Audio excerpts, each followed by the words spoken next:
Ce projet de loi de finances 2026, est-ce que c'est priorité donnée au social ou alors le social n'est pas prioritaire selon vous?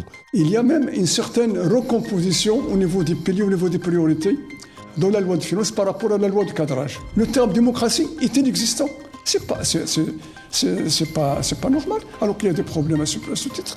Il y a le problème de la rente, l'économie de rente. Il y a le problème de la corruption.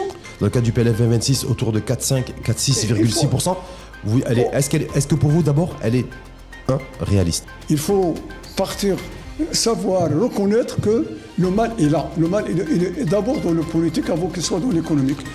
Parce que certains se disent, vu que la dépense publique va augmenter, que la dépense sociale va augmenter, certains considèrent que ramener le déficit budgétaire à 3%, ça va être extrêmement difficile, voire mission impossible. Donc vous saluez le fait que l'exécutif et le gouvernement a décidé d'augmenter aussi la dépense publique et la dépense sociale pour financer les aides directes, c'est 36 milliards de dirhams par an.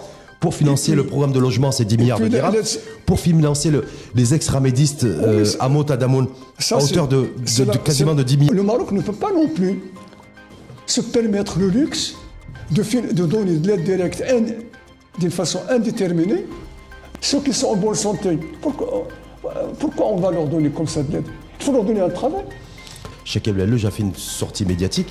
Il a dit que d'ici 2 ans, 1 an ou 2, il y aura un rééquilibrage entre l'investissement public et l'investissement privé. On espère, je ne peux pas vous dire, mais... Est-ce que ça c'est plausible? On espère que c'est positif. C'est-à-dire que le Maroc importe beaucoup de choses. Il est dépendant de l'extérieur. Bon, on le voit sur la balance commerciale. Il est dépendant de l'extérieur. On n'a pas fait un grand effort pour équilibrer notre balance commerciale.